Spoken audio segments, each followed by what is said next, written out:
Buenos días a todos. Me llamo Beatriz Forniés y soy médico, especialista en anestesiología y reanimación, es decir, anestesióloga, anestesista, como un día fue también la señora ministra de Sanidad. No sabemos en qué momento la política devoró a la médico y dejaron de importarle los pacientes. Como les decía, soy médico. En mis años de profesión me he dado cuenta de que los médicos a veces hablamos y en muchas ocasiones no se nos entiende. Creo que es porque no hablamos claro. Yo hoy aquí delante de ustedes voy a hablar muy claro. Incluso aun a riesgo de resultar políticamente incorrecta, voy a hablar claro, porque en este momento, a las puertas de comenzar una huelga nacional indefinida, que además en nuestra comunidad también va a ser autonómica, los médicos y facultativos necesitamos que se nos entienda muy bien. El Ministerio de Sanidad, junto con algunos sindicatos que de forma democrática han ignorado nuestra opinión y nuestras necesidades, digo de forma democrática porque ateniéndonos a las reglas democráticas del ámbito legítimo de negociación, a los médicos no se nos ha dado siquiera la posibilidad de votar. Bien, pues como digo, el Ministerio de Sanidad, junto con estos sindicatos, han redactado una ley sobre sanidad con la que los médicos, que no debemos ser importantes en la sanidad, no estamos de acuerdo. Y no estamos de acuerdo con esta ley por dos motivos fundamentales. En primer lugar, porque es profundamente injusta con los facultativos. Y en segundo lugar, porque es peligrosa para los pacientes. Y continúo hablando claro. La carrera de medicina, que ahora se llama grado, dura en el mejor de los casos 6 años. Cuando un estudiante de medicina termina la carrera, solo puede hacer una cosa, seguir estudiando. Porque al acabar medicina, uno es médico, pero no puede ejercer como médico en la sanidad pública al menos. Por eso está obligado a aprobar un examen nacional, el examen MIR, y conseguir una plaza para continuar formándose durante 4 o 5 años según la especialidad que pueda elegir. Firmará un contrato de formación que depende del Ministerio de Educación, no del Ministerio de Sanidad, por el que durante esos 4 o 5 años cobrará apenas 100 euros más que el salario mínimo interprofesional. Cuando termine, será médico especialista y entonces podrá ejercer como tal. Bien, eso los médicos lo asumimos. Entendemos que el ejercicio de nuestra profesión es tan complejo, tan específico, tan diferente a otras labores sanitarias y requiere de una tan alta cualificación que la Administración nos obliga a estar debidamente formados y a acreditar esa formación. Existen, por supuesto, otras profesiones sanitarias con las que los médicos compartimos un espacio físico diariamente y el momento vital del paciente al que atendemos, pero que no se parecen a la nuestra ni en requisitos formativos, ni en funciones, ni en competencias, ni en responsabilidad legal para con el enfermo y su familia. A estos trabajadores sanitarios se les exigen sus títulos correspondientes. Se les exige una enseñanza secundaria obligatoria, un grado medio o superior de formación profesional, se les exige un grado universitario de 4 años y después de esto pueden ejercer. Por ejemplo, los graduados en Ciencias de la Salud, cuya carrera dura 4 años, pueden ejercer como enfermeros, como fisioterapeutas, como terapeutas ocupacionales, como logopedas, como podólogos, como ópticos y optometristas o como dietistas y nutricionistas. Pueden también, por supuesto, si así lo desean, continuar con su formación y hacer una especialidad de 2 años, pero tienen un título que les permite ejercer, a diferencia de los médicos. Y continúo hablando claro. El nuevo Estatuto Médico redactado por el Ministerio de Sanidad y los sindicatos generalistas coloca en la misma categoría profesional a trabajadores que tienen muy distintas exigencias formativas, muy distintas funciones y competencias y muy distinta responsabilidad en el proceso del acto asistencial. Coloca, por ejemplo, a los médicos con 6 años de carrera, un examen MIR y una formación especializada de 4 o 5 años, es decir, un total de mínimo 11 años de formación obligatoria, coloca, como digo, en la misma clasificación profesional a estos trabajadores, a estos médicos, que a los grados universitarios de 4 años. Nosotros, por supuesto, no nos negamos a que los grados universitarios de 4 años tengan su adecuada clasificación profesional, pero es evidente que si en un ámbito laboral existe un escalafón profesional que ubica en el mismo escalón a los profesionales con 11 años de exigencia formativa que a los profesionales con 4 años esa escalera profesional no está bien diseñada y nosotros necesitamos que se nos coloque en el lugar que nos corresponde. Pero no solo eso, sino que cuando comenzamos a ejercer y ya desde los contratos de formación durante la residencia, los facultativos descubrimos que en realidad tenemos 2 trabajos. Uno, el que realizamos habitualmente, aunque estos 2 trabajos que realizamos habitualmente en el mismo lugar. Por una parte, nuestra jornada ordinaria de 35 horas, exactamente igual que todos los demás trabajadores de la sanidad pública. En Aragón, desde el 1 de enero de este año, es de 35 horas. Pero con 35 horas semanales, los médicos no llegamos a cubrir el servicio. No llegamos a atender a los pacientes 24 horas diarias, 365 días al año. Por eso, los facultativos estamos obligados por la ley a hacer unas horas añadidas a nuestra jornada ordinaria, que en cualquier otro colectivo profesional se llamarían extraordinarias y estarían reguladas como tales.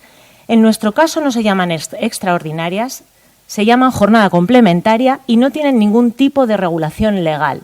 Esto significa que son obligatorias hasta los 55 años, que se retribuyen por debajo de la hora ordinaria, incluso durante el trabajo nocturno, que no dan derecho a los descansos compensatorios que darían si fueran, por ejemplo, un turno, que son ilimitadas, no tienen un tope máximo. Si las horas extraordinarias para cualquier colectivo profesional están limitadas a 80 al año, los médicos hacemos más de 1.000 horas anuales, 1.000 horas anuales en régimen de jornada complementaria que no constan en nuestra vida laboral. Esto supone que semanalmente trabajamos de manera obligada 60, 70 u 80 horas a la semana. El Salud incluso ha desarrollado una aplicación para regular la jornada laboral de los trabajadores sanitarios, en la que consta que yo, por ejemplo, hice el año pasado 0 horas nocturnas y 0 horas festivas, a pesar de que en realidad trabajé más de 50 guardias, que suponen más de 1.200 horas obligatorias. Pero no solo eso, es que esto no fue el año pasado, es que yo personalmente llevo 24 años de mi vida haciendo más de 1.000 horas anuales que no están en ningún sitio. Y por último, esas horas de jornada complementaria las trabajamos todas seguidas, 17 horas añadidas a nuestras 7 horas de jornada ordinaria o 24 horas en el caso de los festivos y fines de semana, sin derecho regulado a descanso, a comer, a ir al baño o a hablar con nuestras familias. Esto quiere decir que el neurocirujano que les opera a las 3 de la madrugada y el anestesiólogo que protege su vida durante esta intervención quirúrgica en todos los hospitales públicos de España comienzan a trabajar a las 8 de la mañana del día anterior. Y esto y por supuesto el médico que los ve en la consulta y que les hace esperar 1 o 2 horas antes de ser atendidos, tiene a los enfermos citados cada 6 minutos. Valoren ustedes si es posible atender adecuadamente a un paciente en 6 minutos. Y esto yo no lo digo para dar lástima a nadie. Lo digo, hablando claro una vez más, para que todos ustedes sepan que estas son las condiciones en las que los facultativos nos vemos obligados por ley a atender a nuestros pacientes, que estas condiciones vergonzosas, inhumanas, anacrónicas, que serían ilegales para cualquier otro colectivo profesional, se perpetúan en el nuevo Estatuto Marco que el Ministerio ha elevado al Consejo de Ministros. Termino enseguida. Por decir estas cosas se nos ha llamado clasistas, por decir que tenemos la máxima cualificación científica y técnica de todo el sistema sanitario y que tenemos la máxima responsabilidad del proceso asistencial con el paciente, con su familia y con la justicia, se nos ha llamado clasistas. Por ganar como ministros, trabajando obligatoriamente el triple de horas que un ministro, se nos ha llamado privilegiados. Pues bien, los facultativos queremos decir a los políticos y a la sociedad que no vamos a continuar trabajando así. Si este Estatuto Marco ve la luz, si se aprueba en el Congreso de los Diputados algún día, los médicos y facultativos del sistema público español abandonaremos nuestro clasismo y los privilegios que el sistema nos ofrece y nos iremos a trabajar a otro sitio. Los actuales estudiantes de medicina Y los médicos en formación, los residentes, directamente no se incorporarán al sistema sanitario público. Y los políticos tendrán que explicar a la población que en un tiempo no muy lejano, en este país la persona que necesite un médico y un tratamiento lo tendrá que pagar. Esto no es una amenaza, es una predicción de futuro. A los facultativos se nos va a obligar a dejar la sanidad pública. Y esto es tan evidente que no podemos evitar pensar que quizás, incluso viniendo de gobiernos progresistas o supuestamente progresistas, esta estrategia puede estar cuidadosamente orquestada. Señores periodistas, gracias por darnos voz. Ahora ustedes tienen una enorme responsabilidad a la hora de transmitir a los ciudadanos el conocimiento de unas circunstancias que en esta ocasión, creo, los facultativos hemos denunciado, hablando por una vez muy claro. Gracias. Buenos días. Ya me han presentado, soy Francisco Javier Martínez Andreu, jefe de servicio del servicio médico más grande de esta comunidad autónoma, que es el Servicio de Anestesiología y Reanimación del Hospital Miguel Servet. Y voy a empezar con una definición. Quizá les pueda parecer exagerado, pero por favor escuchen hasta el final. La esclavitud es el estado en que una persona se encuentra bajo el dominio legal de otra, careciendo de libertad y derechos y siendo explotada laboralmente. Hablar de esclavitud en los médicos puede parecer una hipérbole. Lógicamente no vamos andando con grilletes, no nos dan latigazos, no comemos gachas con gorgojos. Pero vayamos a la semántica de esa definición. Los médicos nos encontramos bajo el dominio legal de otras personas, la administración y los sindicatos de clase.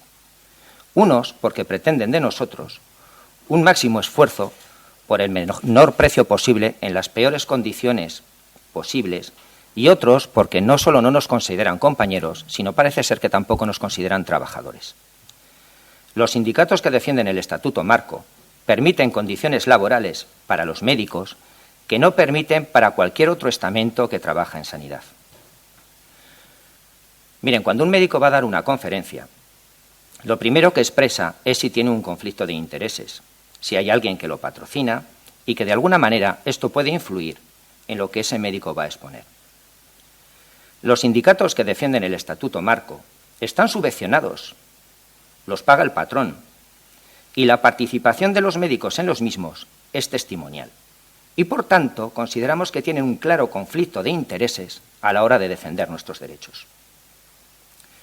Basta ver cómo se atrevieron a contraprogramar una huelga para que no se nos escuchara a los médicos ni se nos diera ninguno de los derechos que ellos tienen y nosotros estamos reclamando.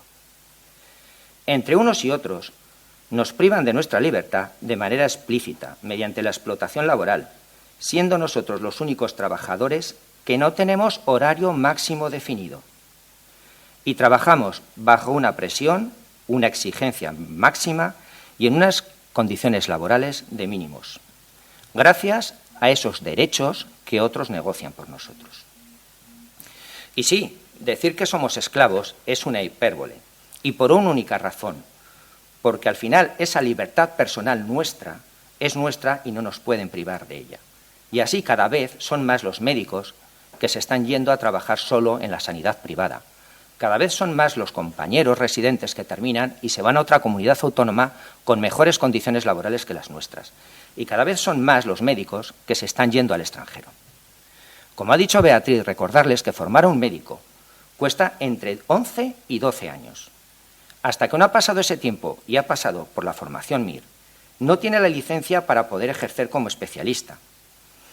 Y sin ello no podría ejercer en la sanidad pública. Aunque luego la Administración es especialista en abrir puertas traseras cuando le interesa de una manera posiblemente hasta negligente. La Administración no nos considera y nos trata como mindundis por el mero hecho de que somos pocos. Y sí, somos pocos, pero somos los realmente esenciales en la sanidad. Si los médicos estornudan, la sanidad se constipa. La atención sanitaria de esta comunidad todavía no se ha recuperado del paro de 4 días que hicimos hace 2 meses. Y es por ello que ahora la Administración trata de coartar nuestro derecho a huelga con unos mínimos aún más abusivos de los que hicieron en diciembre y que tenemos judicializados. Mínimos que en algunos servicios son del 100% y que en otros van a conseguir que haya más gente en activo que en un día laboral normal. Los servicios mínimos en una huelga están para garantizar el funcionamiento de prestaciones esenciales como la salud, para evitar perjuicios desproporcionados en la sociedad. No están para que se mantenga una actividad laboral diaria normal. El Salud está poniendo servicios mínimos del 100%. Esto quiere decir que cualquier día la plantilla de ese servicio es la mínima necesaria para un correcto funcionamiento y, por tanto, la capacidad de reacción de este servicio ante un imprevisto va a ser mínima. Lo que viene a decir que ese servicio estará infradotado. Así que una de dos. O el Salud está admitiendo que servicios como urgencias y cuidados intensivos en esta comunidad autónoma están infradotados, o está aplicando unos derechos mínimos por encima de lo realmente necesario y está vulnerando el derecho a huelga de estos compañeros. Pongamos otro ejemplo. Soy el jefe de servicio de anestesiología y reanimación del Hospital Miguel Servet.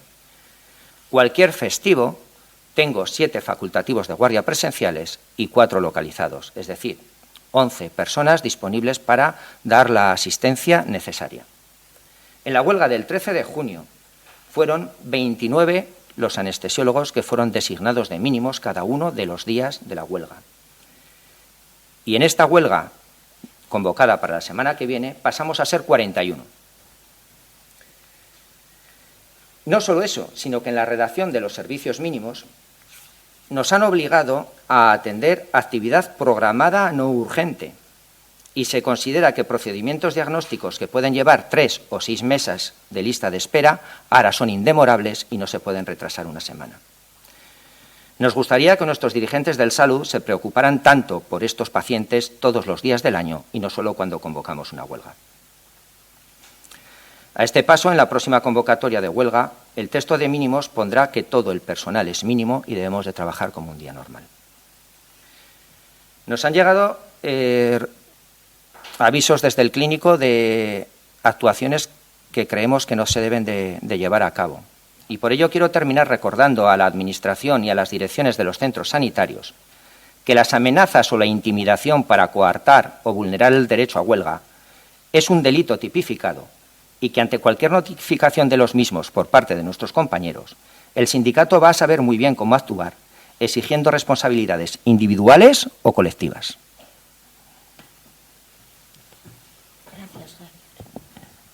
Bueno, pues